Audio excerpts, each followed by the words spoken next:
Hi friends, royal affirmations Telugu ఛానల్కి స్వాగతం. దృష్టి ఎక్కడ ఉంటే సృష్టి అక్కడ జరుగుతుందని మనం ఎన్నో వీడియోస్లో చెప్పుకున్నాం. విశ్వసూత్రం, ఆకర్షణ సూత్రం కూడా అదే చెబుతుంది. మీ చుట్టూ పరిశీలించి చూసినప్పుడు మీకేం కనిపిస్తున్నాయి? ఒకవైపు ఆకర్ష హెర్స్మయాలు, వాటి పక్కనే మురికివాడలోని పూరి గుడిసెలు. ఒకవైపు 5 స్టార్ హోటళ్ళు, ఆ పక్కనే ఇడ్లీ దోశలు అమ్మే తోపుడు బళ్ళు. ఒకవైపు నగరంలోని వెలుగు జిలుగులు, దగదగ మెరిసే మెరుపులు.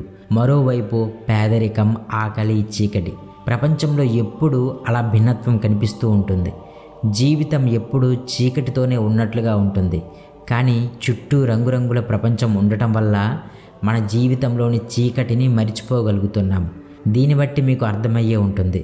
మీరు పేదరికం చూస్తారా, లేక సంపదను చూస్తారా, లేక కరువును చూస్తారా అనేది మీ కళ్ళలోనే, మీ మనసులోనే ఉంటుంది. ఉదాహరణకు, కాస్ట్లీ షాప్స్ ఉన్న రోడ్లో అలా నడుచుకుంటూ వెళ్తున్నారనుకోండి. ఆ షాప్లో షోకేస్లో వజ్రాలు పొదిగిన వాచ్ కనిపించిందనుకోండి. వెంటనే మీ మనసులో కలిగే ఆలోచన ఏమిటి? ఆ ఖరీదైన వాచ్ నాలాంటి వాడికి కాదులే అని అనుకుంటారు. ఇంకా అలా రోడ్డు మీద వెళ్తూ ఉంటే ఒక ఖరీదైన 5 స్టార్ హోటల్ కనిపించిందనుకోండి. ఈ ఖరీదైన హోటల్స్ నా కోసం కాదులే అని అనుకుంటారు. ఇంకా అలా ముందుకు వెళ్తుంటే ఒక కాస్ట్లీ కార్ షోరూమ్ కనిపించిందనుకోండి. ఈ కార్స్ నా కోసం కాదులే అని అనుకుంటారు. ఇది ప్రమాదకరమైన ఆలోచన. ఇలాంటి ఆలోచనల వల్ల మీరు డైమండ్ వాచ్ అనే దానిని మీ జీవితం నుండి బయటకు నెట్టేస్తున్నారు. ఒక్క డైమండ్ వాచ్నే కాదు, ఒకసారి గుర్తు చేసుకోండి. మీరు ఎన్ని ఖరీదైన వస్తువుల్ని కాదనుకున్నారో, మీ జీవితంలోకి రాకుండా అడ్డుకున్నారు. అందులో ఎన్నో ఉండవచ్చు. ఒక ల్యాండ్ ఉండవచ్చు, ఒక ఫ్లాట్ ఉండవచ్చు, ఒక కారు ఉండవచ్చు, ఒక అందమైన కుటుంబం ఉండవచ్చు, ఒక బిజినెస్ ఉండవచ్చు, గోల్డ్ ఉండవచ్చు, విల్లా ఉండవచ్చు. ఈసారి మీ జీవితంలోకి రాబోయే వాటిని ఇలా అడ్డుకోకండి. మీకు ఒక అందమైన వస్తువు కంటపడినప్పుడు మీ చూపులు తిప్పుకోకండి. ఆ అందమైన వస్తువును కళ్ళు విప్పి చూడండి. అందులోని గొప్పతనాన్ని, ఖరీదును మనసులో స్థిరపరచుకోండి. అది ఒక రకంగా మీ మనసు అనే కెమెరాలో ఆ వస్తువు యొక్క రూపం బంధించినట్లు కావాలి. ఏ వస్తువునైనా సరే సేకరించుకోవడంలో 2 దశలుంటాయి. ముందు ఆ వస్తువు కావాలి అనే కోరిక బలంగా మనసులో నాటుకోవడం, ఇది మొదటిది. రెండవది ఆ వస్తువును వాస్తవంగా సొంతం చేసుకోవడం. మీరు కావాలని బలంగా కోరుకున్నవి అందుకునే అవకాశం అధికంగా ఉంటుంది. ఆ వస్తువును ఓ అని చూడటమే కాదు, ఆ అని సొంతం చేసుకుంటారు. కాబట్టి మీరు మీ చుట్టూ ఉన్న వస్తువులన్నింటినీ జాగ్రత్తగా చూడండి. వాటి మీద ఇష్టంతో చూడండి, మనసు పెట్టి చూడండి. మీరు మనసు పెట్టిన అన్ని వస్తువులు మీ జీవిత కాలంలోనే సొంతమవుతాయి. మంచి వస్తువులను చూసినప్పుడు వాటి మీద కలిగిన భావాలన్నింటినీ హాయిగా వ్యక్తపరచండి. ఆ తరువాత మీరు కోరుకున్న ఆ వస్తువులన్నీ క్రమంగా మీ జీవితంలో మీ దగ్గరకు చేరుతాయి. అవి మీ జీవితంలో మీ దగ్గరకు ఎలా చేరుతాయో మీకు తెలియకపోవచ్చు. కానీ యూనివర్స్ ఎన్నో మార్గాల్లో, తనదైన రూపంలో, తనదైన మార్గంలో మీ దగ్గరకు చేరుస్తుంది. దానిపైన నమ్మకం ఉంచండి. గమ్మత్తు ఏంటంటే, ఈ సబ్జెక్టు గురించి మనకు ఇంత తెలిసినా కూడా చాలామంది ఏం చేస్తుంటారంటే, ఫ్యామిలీతోనో ఫ్రెండ్స్తోనో ఒక మంచి రెస్టారెంట్కి వెళ్ళాలనుకుంటారు. రెస్టారెంట్కి వెళ్ళి కూర్చోగానే మన చేతిలోకి మంచినీళ్ళ కన్నా మెనూ కార్డు ముందొస్తుంది. ఆ మెనూ కార్డును తెరిచిన వెంటనే చాలామంది ఆర్డర్ పెట్టాల్సిన ఐటమ్స్ని చూడరు, తినాలనుకున్న ఐటమ్స్ని చూడరు. రైట్ సైడ్ ఉన్న రేట్స్ని ముందుగా చూస్తారు. ఆ తర్వాతే ఎడమవైపు ఉన్న డిష్ పేర్లు, డ్రింకులు, ఐస్ క్రీమ్ల పేర్లు చదువుతారు. పైనుండి కింది దాకా 1కి 2 సార్లు మెనూ కార్డు మొత్తం చదివి చివరికి మెనూ కార్డు మూసేసి చికెన్ బిర్యానీయో, చికెన్ దమ్ బిర్యానీయో ఆర్డర్ పెడతాం. నాన్ వెజ్ తినని వాళ్ళైతే 2 ఇడ్లీలు, ఒక వడ, సాంబార్ ఆర్డర్ ఇస్తారు. ఈ ఇడ్లీ వడలను పుట్టినప్పటి నుంచి తింటున్నారు. మన అదృష్టం ఏమిటంటే వాటి రేట్స్ మరీ అంతగా పెరగలేదు, మనకు అందుబాటులో ఉన్నాయి. మీరు ఎంతో కాలంగా తినాలనుకుంటున్న ఒక డిష్ ఐటెంని మరోసారి వదిలేశారు. ఎందుకంటే దాని ధర మీకు అందుబాటులో లేదని. బట్టలు కొనాలనుకున్నారు. షాపులో మీకు నచ్చిన బట్టలు అనేకం కనిపిస్తాయి. నచ్చిన బట్టలను చేతిలో పట్టుకుని వాటికున్న ధర చూసేసరికి కాస్ట్ ఎక్కువ అని మీకు తెలుస్తుంది. వెంటనే ఆ ఖరీదైన దుస్తుల్లో హుందాగా డ్రెస్ అయ్యి కనిపించాలనే ఆలోచనను వదిలేసుకుంటారు. మీ యొక్క కోరికను అణిచిపెట్టుకుంటారు.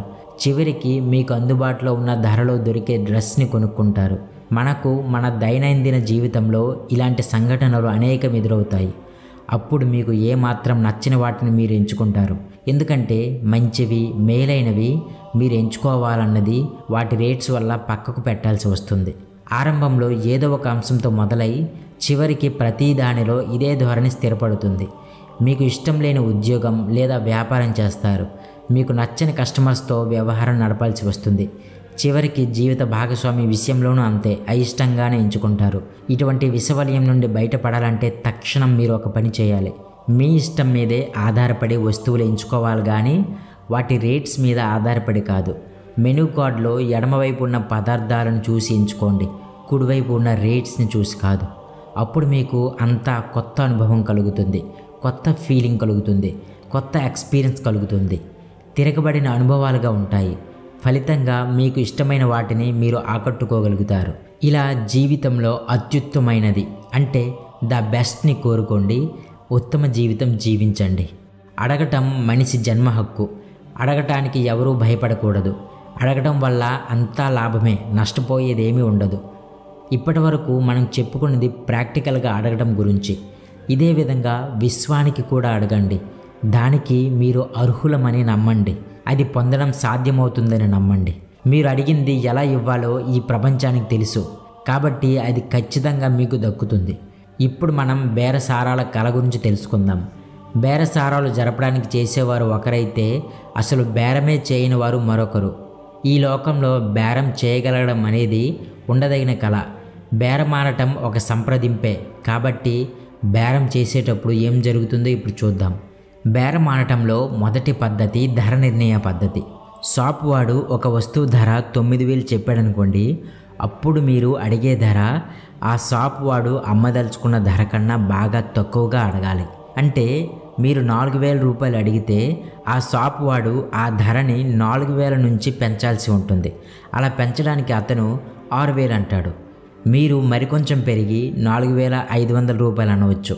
చివరికి బేరం 5,000 దగ్గర కుదరవచ్చు. ఇది మొదటి పద్ధతి. ఇప్పుడు రెండవది అరిగిన రికార్డు పద్ధతి. అరిగిన రికార్డు విన్నవారికి తెలుస్తుంది. అది ఒక పదం దగ్గర ఆగిపోయి దాన్నే పదే పదే పాడుతుంటుంది. ఈ పద్ధతినే బేరం విషయంలోనూ వాడవచ్చు. ఒకే ధరని మళ్ళీ మళ్ళీ చెప్పాలి.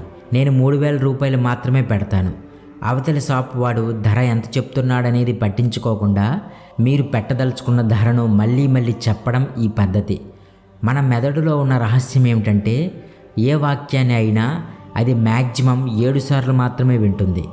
ఇక తరువాత ఆ మాటను నిరోధించలేదు.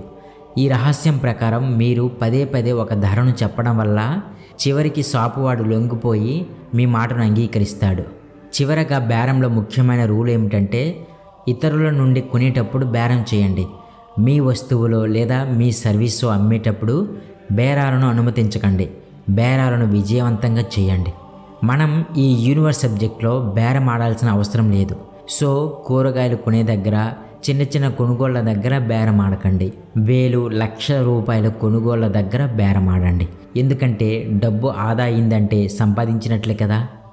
Thank you for watching. ఈ వీడియో మీకు నచ్చితే లైక్ చేయండి, కామెంట్ చేయండి. అలాగే మా ఛానల్ని సబ్స్క్రైబ్ చేసి బెల్ ఐకాన్ క్లిక్ చేయండి. Thank you so much.